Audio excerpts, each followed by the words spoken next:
کہ امام حسن کی جب شہادت ہوئی تو آپ کی شہادت کے موقع پر آپ کے جنازہ پر تیر چلائے گئے، وہ تیر کس کے حکم پر چلائے گئے اور لوگ جو چلا رہے تھے وہ کون تھے؟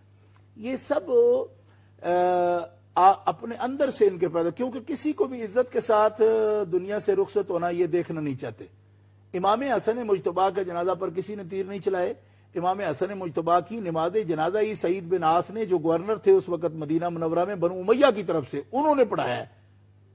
اور امام حسین علی مقام خود گئے ہیں چل کے ان کے پاس اور فرمایا کہ اگر یہ سنت جاریہ نہ ہوتی کہ خلفاء یا امیر جو ہیں وہی جنازہ پڑھاتے ہیں تو میں تمہیں نہ کہتا۔ کوئی شرف اس وجہ سے نہیں تمہیں کہ سعید بن عاص جو ہے شاید امام علی مقام سے مرتبے میں بڑا ہے، اس لیے نہیں کہتا، مگر تم یہاں امیر ہو، گورنر ہو مدینہ کے، تو اس لیے میں تمہیں یہ کہتا ہوں کہ یہ روایت برقرار رہے، اسی سنت جاریہ جو خلفاء کی ہے اس کے مطابق تم ہی جا کے جنازہ پڑھو۔ سعید بن عاص جو گورنر تھے مدینہ، انہوں نے نماز جنازہ پڑھائی ہے، تو گورنر مدینہ جب جنازہ پڑھا رہا ہے تو پھر تعلق تو آپ سمجھ سکتے ہیں، تیر مارنے والا ہوتا تو جنازے پڑھانے تو دعا کرنے تک تو نہ آتے وہ لوگ۔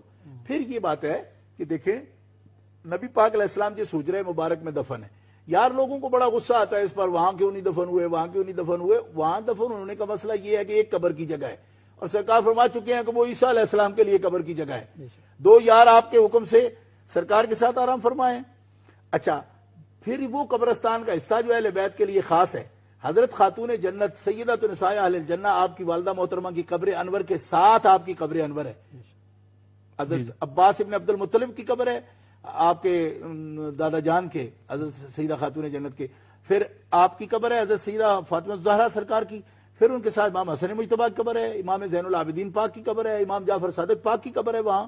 وہ سارا حصہ ہی اہل بیت اطہار کا ہے۔ تو کیا دنیا میں کوئی شخص یہ کہہ سکتا ہے کہ وہ اپنی والدہ مکرمہ کے ساتھ قبر کو ناپسند کرتے ہوں؟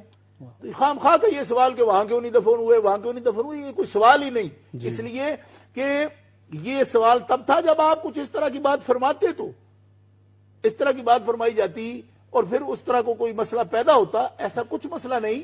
وہ امام حسین علی مقام سرکار نے اپنے پسند کے مطابق والدہ طیبہ ان کی جو ہے ان کے پہلو میں ان کی قبر انور بنائی ہے، اور وہ آپ جانتے ہیں کہ کتنا وہ عرش مقام میں اس کو سمجھتا ہوں جہاں جناب امام آرام فرما رہے ہیں اور مسلمانوں کو زیارت کا شرف حاصل ہو رہا ہے۔ اور یہ اس وقت جو میں نے حوالہ سعید بن عاص والا دیا ہے، اس الغابہ میرے سامنے پڑھی، ابن اسیر نے اس کو لکھا ہے، سعید بن عاص بغیرہ، یہ پورا میں سامنے پڑھ رہا ہوں اپنے، دیکھا جا سکتا ہے۔